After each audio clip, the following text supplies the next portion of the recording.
The sun's already down, the grass is up past your knees, and it's swaying, but there's no wind out here tonight. You freeze up. Something's out there watching you, and it hasn't made up its mind yet whether you're worth the trouble. Do you bolt? Do you stay put? Real talk, your body already made that call before your brain even got the memo. 2 million years ago, this wasn't some scary movie moment. This was just a regular Tuesday night. Back then, the African savannah wasn't ours. It belonged to a lion, nearly twice the size of the ones we've got today, with a bite that could crush bone like it was nothing. Scientists call it Panthera leo fossilis, basically the OG version of the modern lion, and it owned the night with zero competition. For most of human history, we weren't running the show. We were more like the occasional snack that had the guts to fight back once in a while. So how does a slow, clawless, fangless creature actually survive right next to something built to kill it? It wasn't muscle. It was never muscle, because if raw strength was what decided who lived and who didn't, you wouldn't even be here reading this. Here's the part that still freaks people out.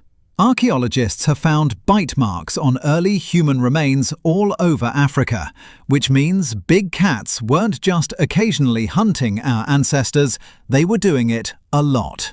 We weren't just prey, we were easy prey. Slow, no weapons, predictable as hell. And somehow, you're still here.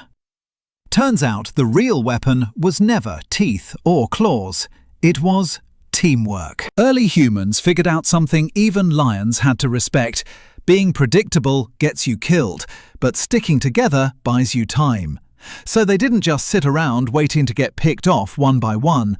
They took shifts staying up through the night. They lit fires, not to keep warm, but because they'd figured out something that's still true today. An open flame in the dark makes even a 200-pound killing machine hesitate. Fire wasn't about comfort, fire was leverage, plain and simple. Over at Wonderwerk Cave in South Africa, archaeologists found proof of controlled fire use going back almost 1 million years, not for cooking, for making it through the night alive. But fire on its own doesn't explain everything. Lions don't come out of the womb scared of fire, they learn to be scared of it. Which means something bigger was going on here. You were being watched, tested, by predators smart enough to remember what worked and what didn't.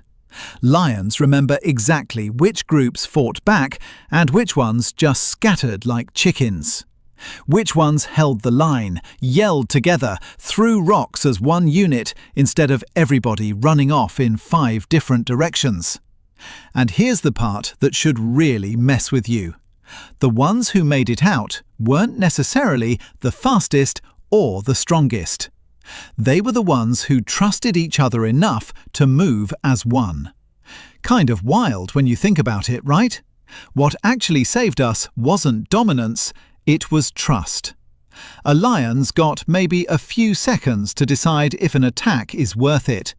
Every roar you never heard, every single night your group didn't get picked, that was a predator doing the math, weighing your group's unity against its own neck. Sticking together wasn't just a nice-to-have back then, it was the only armor humans had. And here's the part almost nobody thinks about. We assume evolution rewards being aggressive, that only the strongest survive. But out there, next to lions, being aggressive got you killed fast. Being a lone wolf got you killed faster. What actually stuck around, what's literally in your blood right now, was cooperation. Staying sharp, being able to read a room before trouble even showed up. That instinct never went anywhere. That gut feeling when you're walking alone through a dark parking garage, that's not you being paranoid. That's hundreds of thousands of years of ancestors who felt that exact same thing and lived because they listened to it.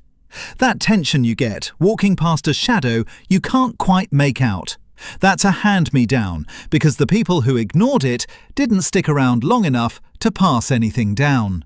You're not overreacting. You're just old school, ancient even. Maybe that's worth sitting with for a sec. Fear isn't some glitch you need to fix.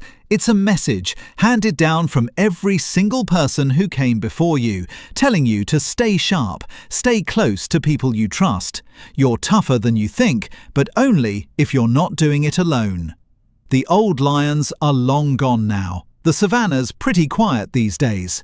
But whatever kept your ancestors alive through those nights is still sitting somewhere inside you, waiting, patient, older than words themselves. So next time your chest gets tight for no reason in the dark, remember that fear is literally the reason you're alive right now.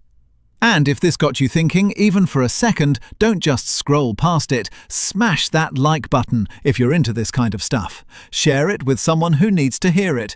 And if you want more stories like this about the crazy stuff our ancestors dealt with, hit subscribe right now, because next week's story is going to hit even harder. One last thing before you go. What's the next topic you want me to cover? Could be how ancient humans survived the Ice Age. Could be the wild truth about sleep. Whatever's got you curious, drop it in the comments. I read every single one. And who knows, your idea might end up being the next video.